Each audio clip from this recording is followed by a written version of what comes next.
Let's go! Oh, I interrupted you. That's funny. What I'm happened? just Well, who kidding. just stole my? Jake was stole my thunder. I just interrupted you. It's okay. Let's- I thought Let's it'd be try it funny if I again. said it We are instead. live for the 112th episode of the Let's go podcast. And if anyone's going to interrupt me, we would allow Jake to do it. Jake's a huge sponsor of HSL in multiple ways with addictive ads, addictive research, and of course, David Gottlieb's one win. Emphasis on one because they got to win. Crush. We have Jake here. We have Glenn Zuckerman from the undefeated Ceremian Financial. Glenn's probably I'm on very that happy team, to too. finally be winning a little bit after not Ooh. winning anything in the Sunday morning spring league the last 2 years, losing 2 years ago to Kaufman, losing this past year to yours truly, not only losing but really getting completely obliterated. So finally some winning for Glenn here, so he's a little bit happy. I don't remember it that way at all, but okay. We'll have the sheriff who pitches for Glenn joining us shortly. Sorry, Glenn, for the hard truth. Anyways, Dave, take it away. All right, we're sitting here. Gershon Brickler just informed me that there are two 5-0 teams in the tournament, which I forgot about. Just trying to figure out who has a bigger run differential. The Ceremian differential is 20, and Gordon Company's is 17. Okay. We've only given up 8 runs. Okay, and the other team, the other 5-0, has given up 13. So that really leads to the question today: is Ceremian Financial the best softball team ever constructed? Far from it. Not close. Far from it. Not close. I'll say a story what happened in the dugout yesterday. We're chilling, and Glenn goes, "Let's prove him wrong that we can spend all our money on a great pitcher and no other good players." Which I turn to Glenn and give him and flip him the bird because that's not really nice to say to players mid-game. But we're winning. We're winning. We're winning. It's all that matters. We're winning. We're getting on base. We're playing good fielding. We're watching good baseball. So that's that. Who have been the stars? Go ahead, Glenn. I'll just say that I don't think we're going to ever get the answer as to whether it makes sense to spend a big chunk of your money on a pitcher or not, because in this type of league where you're playing and it's a elimination game going forward every night, any team in this division can beat any team. And we've seen that. We see the run scored in the last couple games. It was a 1-0 game, it was a 3-2 game, and it was a 3-1 game. So any team can beat anybody. Twillery just won 2 games last night, if I'm not mistaken. They won one. They were left. They were up 1. Or they were about. Yeah, they were they neck and neck 2-1. in the second game, lost in extras, right? Yeah. So you see, like they were left for dead basically by you, Avi, on your podcast. Yes, they did. And in typical Avi Edelman fashion, he doesn't know what the heck he's talking about. And Twillery comes in, Jack Ross comes back, and they're a team that could take out Pollen in the playing game. I think it's not 50-50, but maybe 45% chance they're going to win that game. Yeah. So in this type of setup, it's any team can beat any team. I will say, Kaufman's been unbelievably dominant. Oh, he's on fire. Yeah. So first of all, there's 2 things going on. Number one is my theory from the beginning was that there'd be a certain percentage of players that just can't hit the top 4 or 5 pitchers. And that's been proven to be right. I mean, Pollen striking out people, Koenig striking out people, and Kaufman has 20 strikeouts in 5 games, which to me is pretty impressive. We've given up 8 runs, and 3 of them I think were unearned. So he has 5 earned runs in 5 games. So he's been pretty dominant. Yossi showed up just in time for the glazing. Good job, Yossi. Yeah, I don't see him though. Anyway, he's been pretty dominant. Oh, there he is. He's been very dominant, and our field has held up so far. And Avi's gave us a lot of crap about not having an outfield, so I went and said, okay, I'll play outfield, and I'm bored out there. The balls aren't really coming. So far, our field has held up pretty well, but at any given night, one bad error, you lose the game, it's over. So I don't think, and an error can happen to anybody. Good player, bad player, in any situation, and these games are pretty tight. Where in the outfield are you playing, Glenn? So it's funny. We devised a strategy where I am playing the extra infielder on half of the batters, if not more, and then going to right center on some of the stronger hitters. So, but last night, I mean, no offense to Pollen's team in any way, but last night there were barely any balls hit to me in right center, and to me in short center, the balls were, there was a very windy night. The balls were not carrying at all. So we had a couple of plays in left. One very nice play by Moskovic in left. Zinn was catching simple fly balls that anybody really could catch, and I think our right fielder caught one or two. Speaking of pitching, the Sheriff, looking at his full season stats, he's pitching to a 1.29 ERA with 20 strikeouts and 4 walks through 5 games. Yeah, Disgusting. and I think at least 2 of those walks were intentional, unintentional walks. I'm actually gonna go as you guys are talking. I'm gonna check, the other 3 big pitchers, see what they did, how in comparison to that. Yeah. So, Glenn, Morty Gindoff makes the comment that you guys have the better run differential than the other 5-0 team, and have only given up 8 runs, but the other team didn't use any subs this season. It's very interesting. Yeah, point. and they also didn't face Pollen and Koenig, in their division, so they can score more runs, and they're two different divisions here from what I'm seeing, and I haven't watched any of their games really, but you can pretty much just sum it up as follows: you have the teams that spent a lot of money on their pitching for the most part. In this division, I would include Koenig in that. That's a $50 and up on pitching. 3 out of the 5. Also. The Softs And went for a lot of money, and he's a good pitcher. He throws hard. He's a very good pitcher. He got a big shout out from Steve last night. Steve said he's not really a B pitcher. Very big. He's I don't not. think he is. He's not. I No, think he's an a ace solid pitcher. pitcher. And by the way, and he hits too. He had a nice shot against Kaufman in our game. Yeah. So we have a lot of money spent on pitching. Just one sec, Glenn. Just one sec. There's an up and coming pitcher who's watching the podcast. His name's Mo Kreindler. Just wanted to give him a shout out. Friend of mine watching. He's up and coming. Maybe he'll join the tournament next year. Keep your eyes. He's a real 5-tool athlete and has great parlays too. So shout out Mo. Okay, sorry, Glenn. Go on. Yeah. I was just saying, and the other division has a lot of money spent on hitting, and very, very, with the exception of Ash, and very little money spent on pitching. To me, Ezzy's team is very, very balanced. He's got a very, very strong fielding team. His pitching is hittable. And the way to beat Ezzy's team, we didn't really do a great job of it last night, is just hit singles up the middle, and hope he doesn't throw you out of first base. More on that later. But the fact of the matter is that there's different styles of drafting, and there's different ways to win. I'm sure you're going to talk about the sub rule, and we can talk about that right now. Yeah, we got to get the elephant. Yeah, I mean, Dave sort of brought that up. The elephant in the room here clearly is that you guys had Moshe Zinn play for you 4 of the 5 games in which teams are very, I was a little frustrated when I hear teams saying, "Oh, we lost to them because they had Zinn." Okay, let's talk about that, because I wait, 1 second. And the accusation is a little bit stronger, actually. What's going on? What people are saying is much like Zinn carried Avi to a championship Sundays in the spring, he's carrying Ceremian Financial on his shoulders, and it's going to be a bloodbath when you get to the semis. Let's talk about it. Let's talk about it. That's what I'm hearing. A lot of people saying. As Younger told me that Yitzi Miller, a lot of guys. Maybe not Yitzi Miller, but as Younger, Wach came at me. I got into a mini fight in the 4th inning of your game last night. Guys were genuinely attacking me. Yeah, that's because we played the mental game against him last night. Let me explain. Zinn's a great player. I think he's having a great time playing on our team. Told us it's much more fun playing for us than for Lowinger. And for you, Avi. But I will tell you that this Shohei Ohtani Zinn, who's such an incredible Aaron Judge type player, is a whopping 3 for 12 with 1 RBI in the 4 games that he played for us. Now, I'm not taking anything away from Zinn. He's a great guy, a lot of fun to play with, great defender. But you guys are crying about 3 for 12 with 1 RBI. I mean, come on. Glenn, how have you been hitting in the tournament? Not well. I mean, Steve Pollen was hitting 750 going into last night. I can tell you right now what Glenn finished up as. I'm not hitting very well this year. One hit got taken away from me last night on a very funny situation that never happened to me before. Glenn's batting to 267 average. On base percentage is 3-something, right? 353 and a 620 OPS. Yeah, let me explain. There's some great. The best thing that this league has this season is the video and the stats. So credit to you guys for putting that in.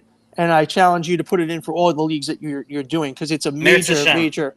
Yeah, but I will tell you this: I'm not making any excuses. I will tell you that I'm batting 4th on this team, and I don't think I've done my job as a 4-hitter. And I think the playoffs hopefully will be a different story. How's that? Okay, I will tell you, I feel like, and Jacob can tell you, I feel like I'm expending a lot of energy in pumping our guys up, and keeping them focused. It's almost like I'm the manager more than a player. Well, the big issue is that Glenn got old, and that if you scream to him, "I got a fly ball in the outfield," you have to scream at him so loud so he can hear it. Because last night our right fielder almost barreled Glenn over in right field. And what happened? And Glenn still caught it on a little bobble and a little No bobble, catch. flat in the No glove. bobble. No bobble. I thought it was a bobble, but No maybe bobble, you're just, I think you're just old and your memory. But I runs am getting out. That's okay. I am getting older. I'm just kidding. I am getting just older. kidding, Glenn. I'll tell you this. But I'll tell you the story. What happened last night? You guys can comment on this. It's never happened to me before. So we're playing against Ezzy's team, and Bloom, who's a good friend, is playing shortstop, and he's moving. Before I get into the box, he's moving a little bit to the right and a little bit to the left, and he's trying to figure out where to play me. And I look at him and I start waving him to go to the right, meaning up the middle, and he doesn't listen to me. And I waved him again, move to the right, up the middle. First pitch comes in, boom, smash line drive right where I told him I was going to hit it. And I literally put my head down and I'm starting to laugh as I'm trotting to first base, and freaking Ez Younger throws me out from center field at first base. Yeah, never happened. It won't happen again either. Younger threw out a guy in the second game at first base from center field as well. Again, by the way. Yeah, he's got a cannon of an arm. So Glenn, credit to him. considering you're hitting 260 and the last 2 seasons you hit over 600 in the Sunday Spring League, maybe the pitching in the B-level pitchers are stronger than the A-level pitchers. I know you faced a few A-level pitchers, but you also faced a few B-level pitchers, didn't you?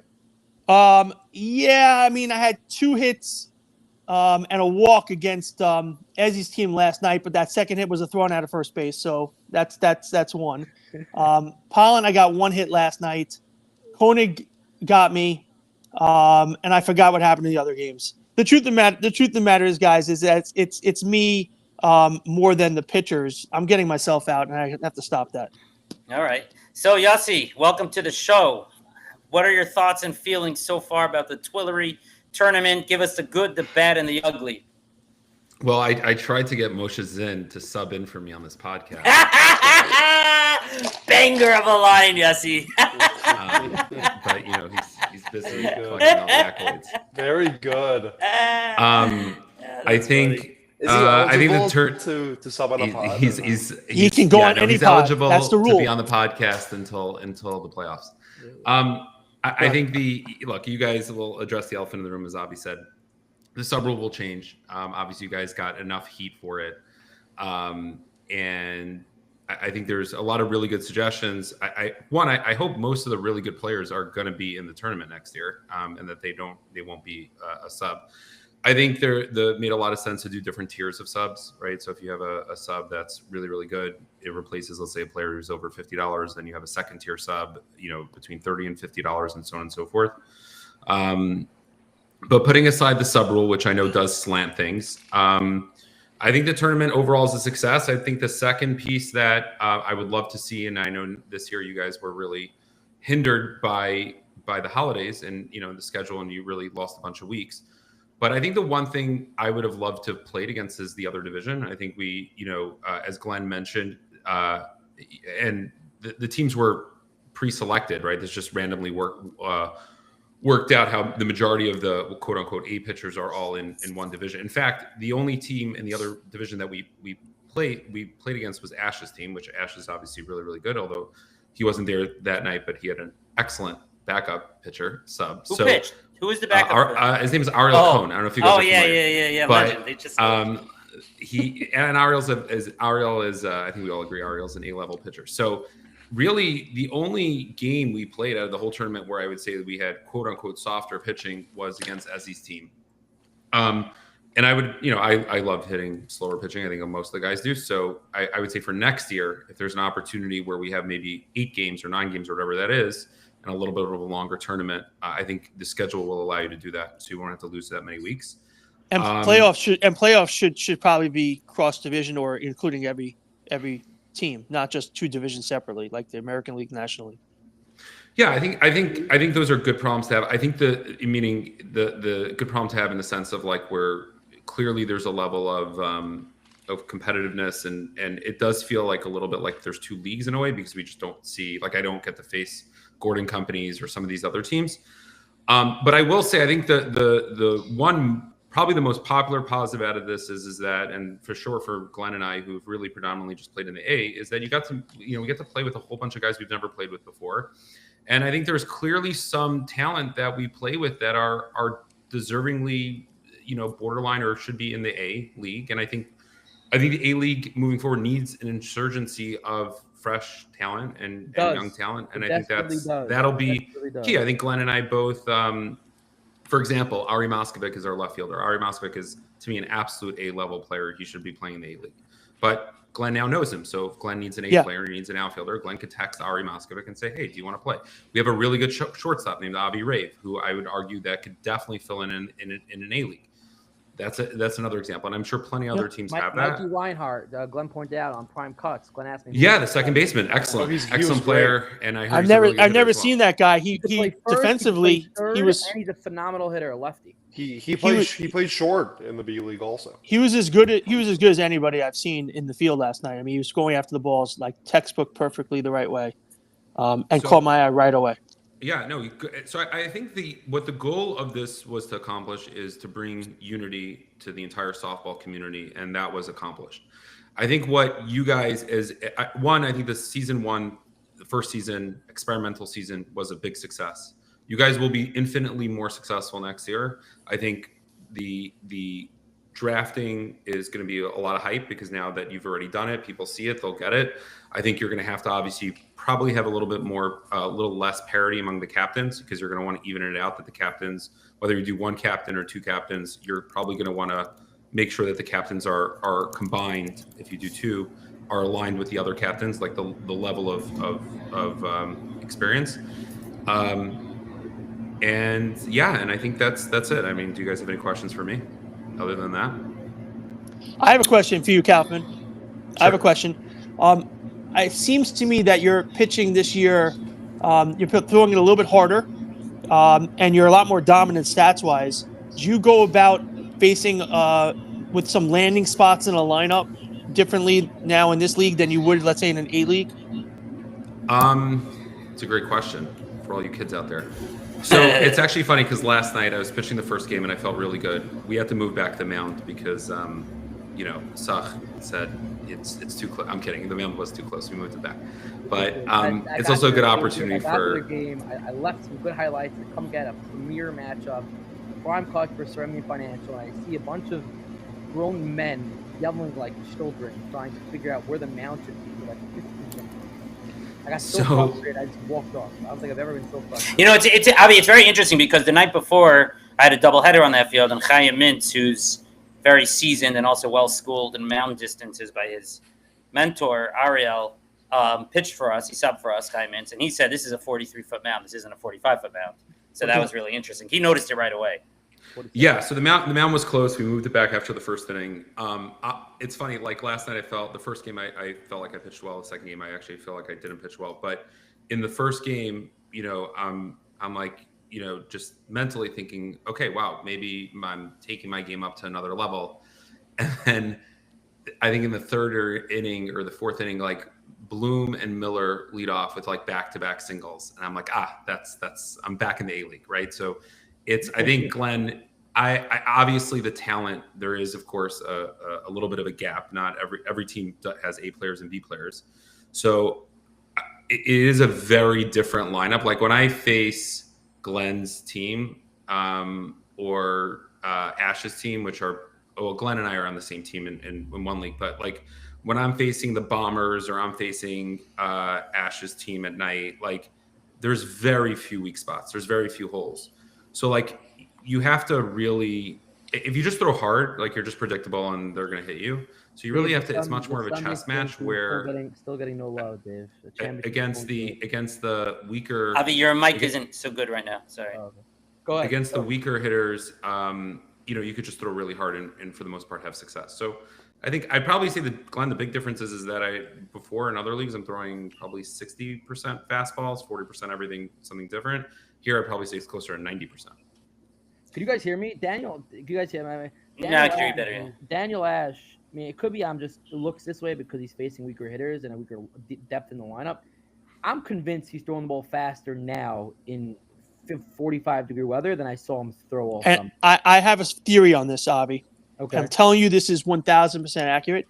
You guys are using different softballs in this league than you did in the past. They're harder. And the reason why they're hard, and the reason why the pitches are going faster is because the ball's harder. Or it could be the steroids he's taking. Glenn, you know why that might be. I don't want to mention it in the podcast, but Glenn, you know what we spoke about. I know we spoke about it. The ball. If this is more of a true softball, in the old days, you were throwing literally like a blow-up beach ball. It was a mush. It was terrible. The quality of the ball is allowing the pitchers to throw it faster. Yeah, I hear you. I mean, it wouldn't shock me. I could tell you guys off air what Glenn and I talked about. Yeah. Jake, what's your experience been so far playing with these studs and in the tournament and 5-0 record? It's fun to play some vets. It's fun to play some older guys. Last fall I subbed for. You guys are a bunch of old hoagies. Last year I subbed for Edelman's team in the fall, and I got my first experience of A-League. And you can definitely tell it's more intense. Guys are throwing harder, less holes in the infield. People are making errors. You have. Do I have issues? No. Edelman has the mic. Okay, you have issues, but nothing with your mic. Sure. Yeah, I might be an addict. That's okay. But still, yeah, it's just a lot more consistent, cleaner ball last year, and then this year to bring it all together, play some good A-League guys. It's a fun time. I'm not sure if you guys know, but the addictive ad sponsored teams do not tend to do very well in leagues. I don't know why. I think my business is pretty okay, so it just seems a little strange karma. But yeah, not to not be on an addictive ads team, we go 5-0. So going on an undefeated team, steamrolling into the playoffs. It's good. What's up, Jake? Who's the leader of your team? Who's really acting as the captain? It's Moshe Zinn. I hope you guys all know that. I'm just kidding. If we win and we have a team dinner, we know Zinn's going to be there. Yeah. Well, he sponsored your. Which division are you guys in again? The Bravos. He sponsored Bravo's dinner for you guys, basically, right? Yeah, he won you guys $15 gift cards to Bravo Cook for Pizza. All of us. Who said it's more like a snack? Was it Glenn who said more like a snack? Yes. I thought Walkholder said it was. No, Glenn said it. I said it. What's $15 get you? It gets you a Diet Coke. But I'm honestly more of the managerial stuff goes to Glenn and Sammy. Sammy's been doing a really good job also. Just making people are in the right spaces, right head spaces, keeping your head in the game, saying goals and like fielding. Sammy's been there also. And then when I catch Coffin, it's just me telling Coffin to stop throwing the ball poorly and just man up and throw some gas. And how have you been hitting, Jake? Here's the thing: I get on base, but it's errors. So it's like it's very interesting. Like in this league, you put the ball in play though. You're putting the ball in play. If you put Jake, the you're ball, batting a 250 average. Not terrible. I'm batting 250 average. What's my OBP? If you can look it up real quick. 250 also. All right, fine. I'm not sure if errors. I'm not sure if errors, but still, like I'm putting the ball down hard, and if I'm batting at the bottom of the lineup at this rate, if I'm getting on base, out of every you reach an error 3 times. If I'm able to get on base at the bottom of the lineup and help turn it over, that's a big deal for a team. 100%. So. He was involved in some of our scoring plays as well. But I just want to tell you guys that in terms of being an older leader type person on a team like this, there's a lot to be said for keeping everybody focused and keeping everybody in tune with where they should be positioned and sort of keeping everybody awake.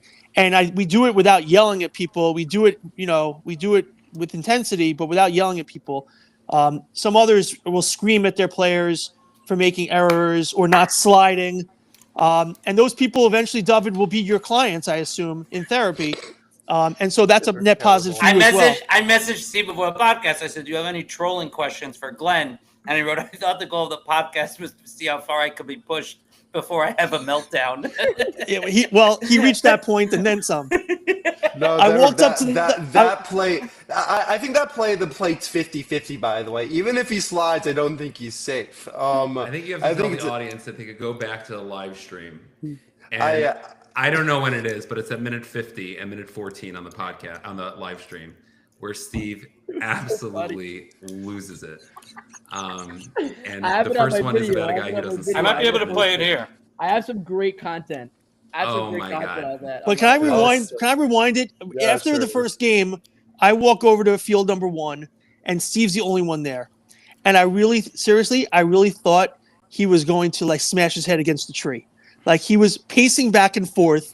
He didn't know what to do with himself. He was the only one there. I'm like, what happened? He goes, I don't want to talk about it.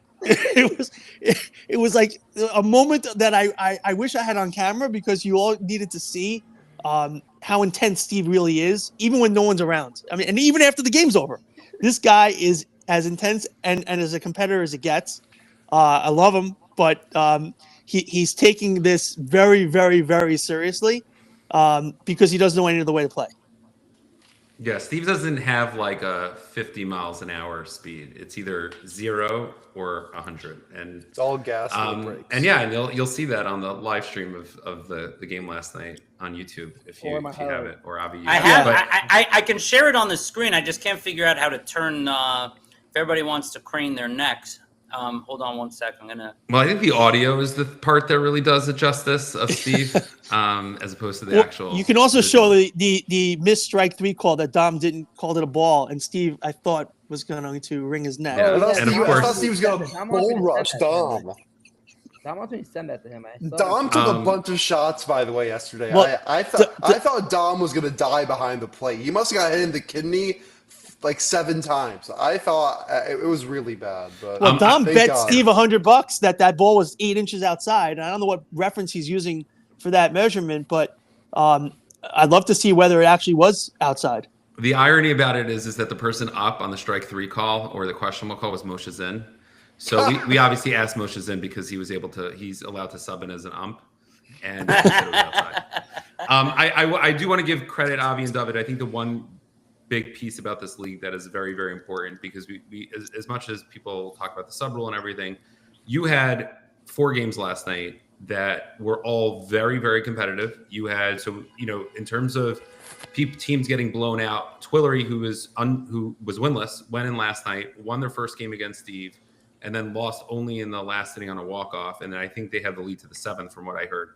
So even the quote-unquote worst team in the league, who was rated at the bottom, ended up beating one and coming very close to beating another team. And our games were close. Like our game with Koenig was a 1-run game. Our game with Ezzy, for the most part, was a 1-run game and then a late home run. So, I mean, it was really within 2 runs. So I think if we talk about the competitiveness of the league, I believe that any team can beat any team on any night. And I Agreed. think that is the goal of what this tournament is and what it's for. And I think for the playoffs, you will see where I think every team will feel like if they walk on the field, they have a chance to win. Agreed. Mhm. And by the way, just for not for nothing, but like, how did we score our runs in the game against Steve? So first of all, Zinn had nothing to do with any of the runs scored. Our right fielder, who was one of the later picks on our team, smashes a ball over the right fielder's head for a triple, and he scores on a ground ball by somebody. I don't remember what it was. And there's a run. It was just just on. it was Yeah, Avi Wave, right. ground ball, the second base. Right, exactly. Okay, the point is that it was a 3-1 game, or what was the score last night? 3-2. There's the Yeah, Badger 3-2 flag. walk-off. We hit a walk-off 3-2. Yeah, we had a walk-off. The walk-off wasn't a hit. It was a ground ball up the middle that the shortstop smothered. Maybe it was a hit, but the point is it wasn't like a bases clean loaded, single. nobody out, and Right. scored on a- And the point is that I had nothing to do with that last run on the walk-off. Agreed, Zinn man. had nothing to do with the last run on the walk-off. So it's nice to see some of these other guys, I will call them the kids, coming through. So Sammy, credit to Sammy and to Kalpin for finding some of these players. I love playing with like a guy like Wiseman, really good guy. Never played on a team with him before. Great hitter. How's he been hitting, Yeah. by the way? Popping up a little bit. I think our best hitting is ahead of us. Our team is batting like 250 as a team. We're not really hitting the ball so great collectively. Rave is hitting the ball well. Sammy's hitting the ball well, and Moscovitz is hitting the ball very well. 269 team average. 269. What are Right, the other there you teams go. at? What are the other average is teams that at? compared to the rest of the league? Where are we ranked? In stats, Yeah. it's a good question. I see 327. I see. No, you guys are on the bottom. Right. So by the way, Yeah. it shows. It's funny. There's I and see- Avi and David. I'll push this question to you guys, and then we get to see this segment sponsored by Steve's verbal abuse of his players. Is do you on the draft strategy for next year, right? So there's this whole debate, right? Do you build your team that you kind of not spend it all on pitching, go low on pitching, and get really good defense and hitting, kind of like the way before, yes. Ezzy's team is? Or do you look at this and say, okay, well, the obviously our team as well as Steve's team, Koenig's team, where you see pitching is an even more premium, and pitching should really be, the money should really go to pitching. What do you think, David and Avi? Where do you think it's going to go next year? I think it's going to go away from pitching. I think Kaufman's gonna go for $150 next year. I think that's where this goes, and then Zinn for 40. I'm not spending 150 on Kaufman next year. I can promise you that. I just think that's what's gonna happen. I think people are gonna. I'll tell you this much. I realize. think Zinn will be the highest bid player next year after everything that happened this Well, year. are we counting the Lowinger? I selected Zinn as my sub before the draft, as part of the draft, because I've never seen or heard anything so ridiculous in my life, where he said I drafted based upon my knowing that Zinn would be my sub. And that's what convinced the commissioners and those running the tournament to say, okay, well, in that case, let's leave the sub rule as it is. I encourage anybody who's on the captain's chat to go back to September 16th or so and look at the chat where Kaufman and I were outwardly against the sub rule, thought it was a nonsense explanation, and then we just beat him to the punch by getting Zinn to sub for us instead of for anyone else. Oh, you know what? Zinn's also, he's like, please ask me. I cannot play with Lowinger. The guy wears sunglasses at night. So Yeah. It's fair. Wait, so Avi, think you it said was a pitchers, sand. the league is going to move. You think the captains are going to move away from spending high on pitchers? Tell me why. Because I mean, I'll be honest. Outside of Yossi Kaufman and the Sheriff, I don't really. I don't really think most teams have been carried by their pitcher. Meaning, Pound's been pitching well. Ash's been pitching okay. Ash had games where he gets 7-8 runs. Koenig's been pitching very well, but he had tremendous showing there? defensive What's plays that? behind him. Sorry. I think the only team what? Go on, Avi. No, I think the only team so far that has been absolutely sort of carried, at least defensively, by their pitcher has been Ceremian for the most part. I mean, you'll have guys on Prime Cut saying Moshe Zinn saved the game for Ceremian in the field because no one else would make the plays that he made in center field. I think it was ridiculous last night. But outside of that, I think for the most part, teams are relying on a lot more than just their pitcher. And the teams that have less of a price at pitcher have a much deeper lineup and a much deeper team. Oh, and by the way, defensively, Zinn played center field. I think he's normally a third baseman, shortstop. He played center field. I think in the course of the 4 games that he played, I think he had one catch that I would say was relatively difficult. And that was the line drive that was smashed right at him that he almost overran last night. Mm-hmm. Calvin, am I forgetting anything? Yeah, I think, by the way, to your point, Avi, I think the reason why we're in the position that we're in is, yes, obviously, Glenn and Sammy spent a lot of money on me, but we got some really good steals. Avi Rave at $13 is a great steal. And I think if that wasn't the case, I think then we would be in trouble. I think if we were Correct. really compromised defensively, regardless of, the ball is getting hit in play. It's not like as if every single batter striking out. Oh wait, is this the Steve? Here we go. I'm not sure. You said it was at minus 50. 1 second. It was at the 50-minute mark. No. It was now that it's already downloaded, but no. You got to go to the game 2, and I think you got to pump up the volume because I will pump up the volume. But where is it? My play. Are you talking about my play or no? It was game 2 or game 1, Yossi? This might be game 2. It was against us. Yes, and it's got to be the third inning. Timestamp. It was Burns' play at the plate. Yeah.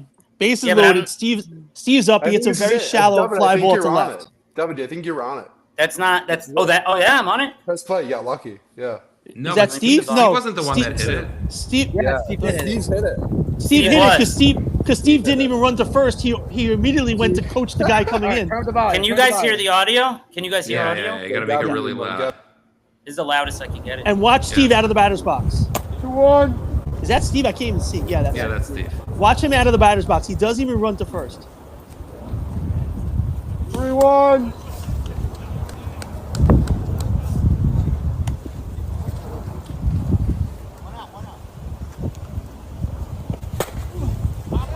Let's see. Oh, that's on. Yeah, I'm good.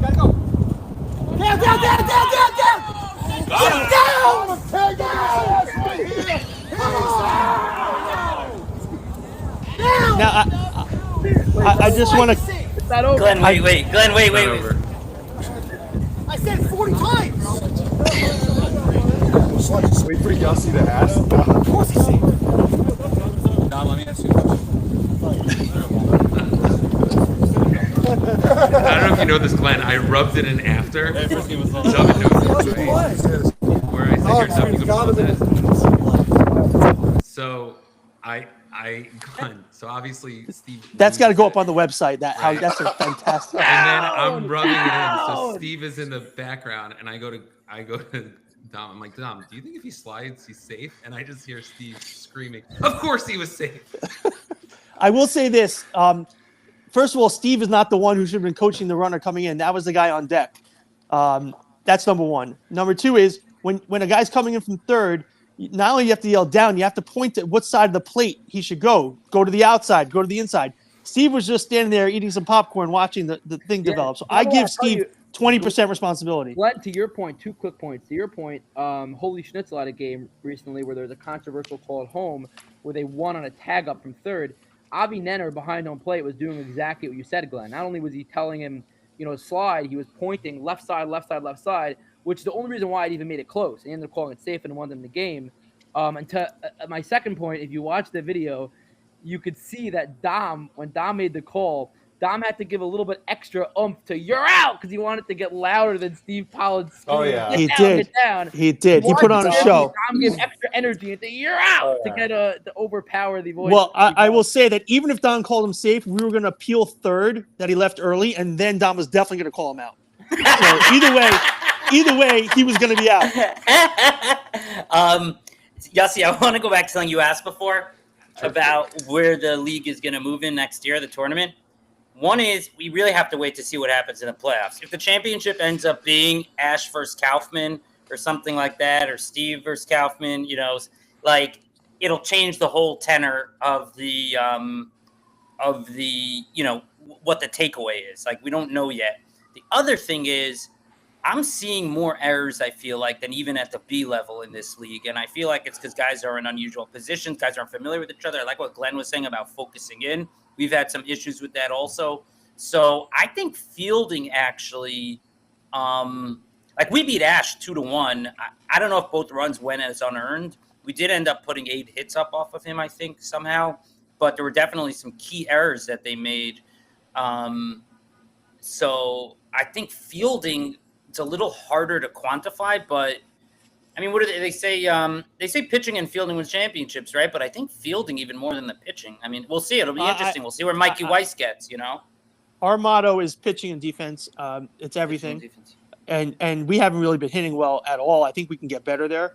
But I think you're right in the keeping people focused and the ball always finds sort of the weakest spot. It just happens. It always finds it. And the question is, will that person, whoever that person is, make the play or not? And will it be a consequential play or not?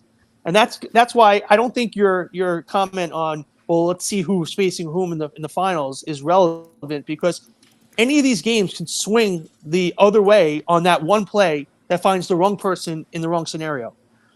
They had bases loaded against Kaufman last night with 1 out. And if there was an error on that play, if the ball was hit to, let's say, a different fielder who dropped the ball, they score 3 runs and they win. That's simple. Yeah. You guys interesting. In terms of the errors. Yeah. ALAR. Sorry, 1 second, Dizzy. ALAR Bean says, I think the cold is contributing towards the errors. Interesting. Who is Alar? I'll tell you what I think is contributing towards the errors, and it's. I mean, this was a reality of also this tournament is that I do think there are probably some players in the tournament that are probably on the very low end of the B that aren't, and that's okay. Like, I think the fact that they want to play and they signed up and we're a community, and even if someone is really just not at the skill level of the B player, I think that interest is warranted. But I think the difference is that when you bring in a team, it doesn't matter. It's an A league, a B league. Like, ultimately, let's say Glenn brings in a team, he's going to play who he wants to play. When you do that, when you sign up for this tournament, you pay for this tournament. You are playing. You have the right to play, and you have to play. So there are probably guys that maybe on some teams that maybe are out of position or shouldn't really be in their position. But it's a tournament. It's what we signed up for. So I think you're probably seeing versus if this was people bringing their own team, they would roll in with 14, 15 guys, and then the weaker players maybe they slot with, they don't field. So I think there's some of that. The other thing is, Dov, just to answer your question before about Steve, it's 2 hours and 57 minutes in is exactly when Steve loses it on the strike 3 call from Dom, if you want to play it. Oh, there's another one. Wow. Oh, yeah. Oh, there's another. That's the better one. Every 20 minutes you'll find a gem, but he pointed you to the second best one. Yeah, this is a really, really this is a good one. All right, guys. I'm out. Wait, 257? I'm out. Dude, Jake. Exactly 257. You gotta go, Jake. You have the business lunch. He left. Thanks. Take a guess who leads the league in batting average. Moskovic's got to be up there. I'm gonna say Bloom. No. Pollen? And Steve Pollen, batting .667. Wow. he's a very good hitter, very underrated hitter. And it's funny. Moskovic's 5th. He's batting .556. And I said this to Glenn last night. I don't know what Steve is doing or what usually people don't, as they get older, get better. But Steve went from being, there it is. That's the at bat. Let's see. Steve ended Is it up outside? going from like a good hitter to a really good hitter. Hold Yeah, on. this is it. You can play right here. That's a foul ball. Hit a foul ball. No, the next one. It's the next pitch. Lowinger might have been over Steve. He got robbed of 2 hits last night. The stats guy gave him 1 for 4 instead of 3 for 3. I think he messed up the lineup. No, that sounds about right. Okay, you guys ready? 1 for 4 versus 3 for 3. How do you mess that up? I didn't realize there was one guy in the lineup and moved everyone out of position after the first. 0-2, 1 out. Let's see. The catcher sets Setting up. way outside.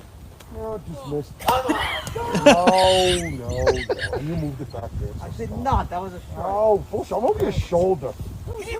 I'm over his shoulder, Steve. Come on. You'll see on the camera. Tomorrow, look at 11 o'clock. 11 o'clock. At least 8 inches off. 8 inches. I'll bet you $100 right now. $100. It's 8 inches off the plate. Play the game. Done. You got it. I want $100 sent to me. Go ahead. You know the next pitch can be a strike, right? There we go. He's on that. You could pause it. Thank God. This is great content. Dom jawing with Steve. Actually, the pitch. Could you tell? Because he definitely set up outside. It's hard to tell where. It's hard to tell on because Dom's blocking. His body's blocking plate. He definitely so- set up outside. Yeah, but he didn't reach to the. He didn't reach to his right with the glove. Camera. Tomorrow, look at 9. I turned the volume off. No, if you go back to, I think it's 250. But Oh. Dom generally, as an umpire, does not give on the high-low. He gives on the corners, and I think Steve is probably Dom. By the book, it's a ball. I think just the way Dom's strike zone is that he usually gives the corners. I think he was expecting it to be a strike. But Dom is the first one to admit that he'll say like 6 out of 8 he'll call those strikes, and then 2 he won't, and that was one he didn't. But I think the other umpire zone is much wider. the other umpire zone is Much crazy. higher. The young kid, Much higher. Yeah. that guy's zone is a pitcher's dream. I will Yeah. be the first one to tell you that I got calls that were not strikes, and and he called. We got one of our players, Frankel, got right. Was it Glenn who got called out on the eyes on strike 3? It was certainly it was face level. Yeah. Listen, it is what it is. You got to know your umpire. Menachem Davidowitz, is he number 2? Avi, we have a question from the audience. Mikey Weiss, by the way, just to point out, Mikey Weiss is leading the tournament in ERA. Do you know what his ERA is? 0.5. 0.80. That's So unbelievable. That's amazing. why is that the case? Is because He's got a great field. He's given up 13 runs. No, well, according to this, he's given up 13 runs, only 4 of which are earned.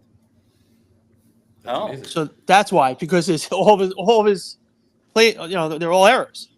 By the way, so now you can make the argument that pitchers are overrated. If Mikey Weiss is the best ERA, and I think everyone agrees that Mikey Weiss is more of a B pitcher, and he went for how much did Mikey Weiss go for in the draft? The $1 man, they call him. I have a theory on that, and I don't know Mikey all that well. And by the way, Nocha Mintz is second at .97. Okay.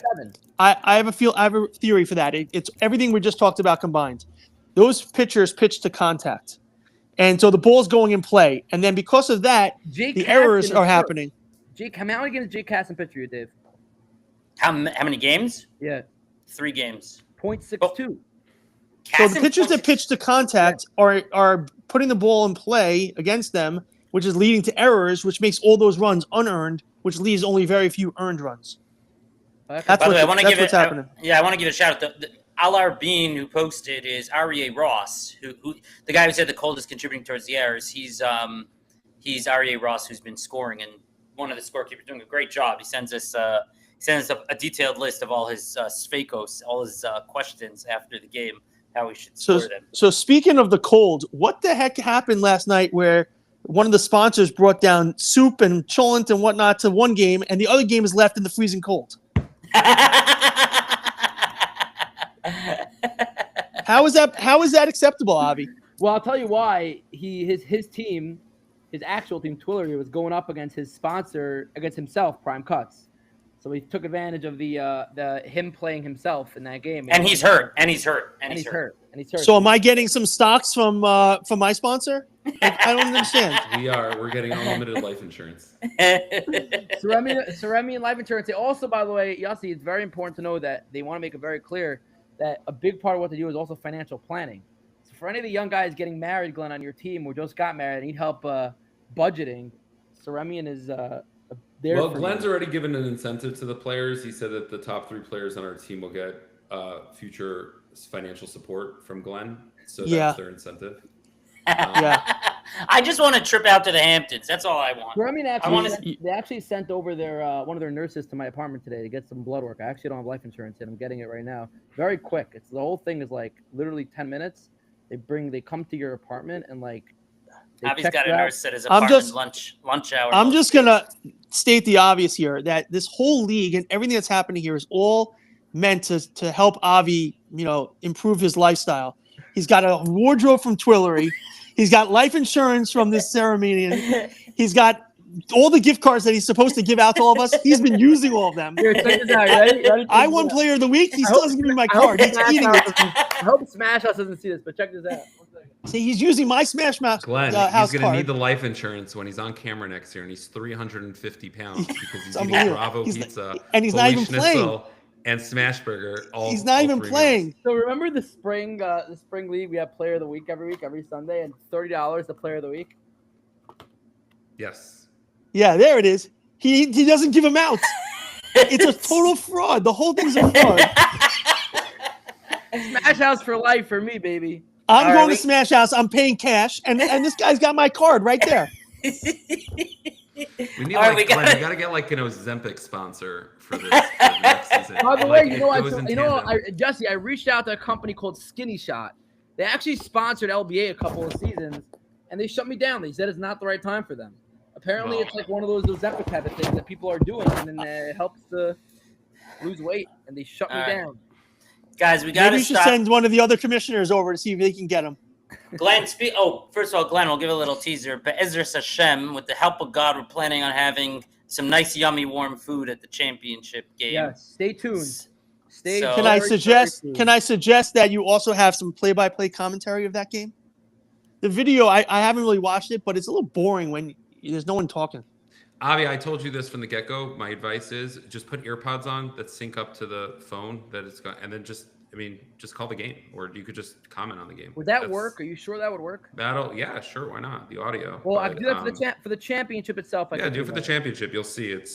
I agree with Glenn because it'll be extra. I'll also tell you that Avi was at our game throughout the season multiple times. He's missed every single good play or controversial play on his video. He's missed all of them, and then he's complaining that he's not at the other field half the time. So we need to clone Avi and record at all times. So before we go, No, go ahead. before we go, we didn't even get to the playoff matchup. You guys have to do another podcast. I got to bounce. Yossi, any recruits that you have your eye on for Gordon Companies for next spring? No comment. Anybody? Glenn, I was gonna ask you that question next. I'm Glenn's advising my client not to answer. Yeah, I'm exactly. My lawyers advised me not to. Say oh wait, but you guys are in the night league together? Yeah, Monday night. Oh, league. okay. Okay. Monday night league, but we have this guy play for us, the sub, who's like, he's fine. He played center field. He went 3 for 12.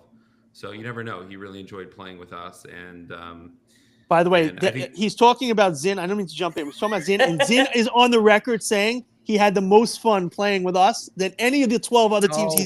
Are you kidding? It's my Sunday morning spring team with me on the mound. You know, he doesn't like being yelled at. You know how chill and relax our team is when we win championships. He does. Zin also. Avi, your motto is walk a lot of guys and talk fast, right? But Glenn, I don't know how old your kids are. I know you have some in college. Maybe if you can't divulge who you're looking for to join your Monday night squad, maybe you found a nice shidduch for one of your daughters or something in the league. I don't know about. I know that's why married. That's why Such Feldberg still plays. By the way, he's got like 5 daughters to marry. Well, Moshe Zin is. He's out there scouting. Moshe Zin. He has to ask Glenn permission to date one of Such's daughters. Yes, and he's got a Twilio wardrobe too. Yeah. Wait. Zin has to ask Glenn permission to see one of Such's daughters. It's part of the sub rule. When you sub for Glenn for 4 games, all life advice, legal advice, and dating advice has to go through Glenn. The Glenn's funny going to be thing on the is, sidelines of the date and be like, okay, Moshe, like safe, out, slide. He's on. I don't remember who's the guy that crashed into Sach and barreled him over last year, because that might be a good dating candidate right there. Whoever that person was. Gestetner? Oh, it was Gestetner. Okay, maybe not him, but. That would be funny if someone rolls him over. The best part of that and then dates his daughter was that Gestetner's son-in-law was on Such's team. That was a rough game, guys. David, if you're unaware, there was a virtual massive brawl between 2 teams and 2 very large men, and the guy who crashed into Sach, Gestetner, who crashed into him, his son-in-law was playing for Sach. And I just turned and I looked at him because what do you do, right? Like, do you come to your team's help, like, naturally? Or do you defend your father-in-law? Or do you run to the car, which is what he did? Right. Steve Pollen, welcome to the podcast. We have a place for Zin on the Lobos. He apparently isn't good enough to play shortstop for Ash, but he's good enough for the Lobos. That's a good point. He plays second base on the Lobos, right? On the Ash's team.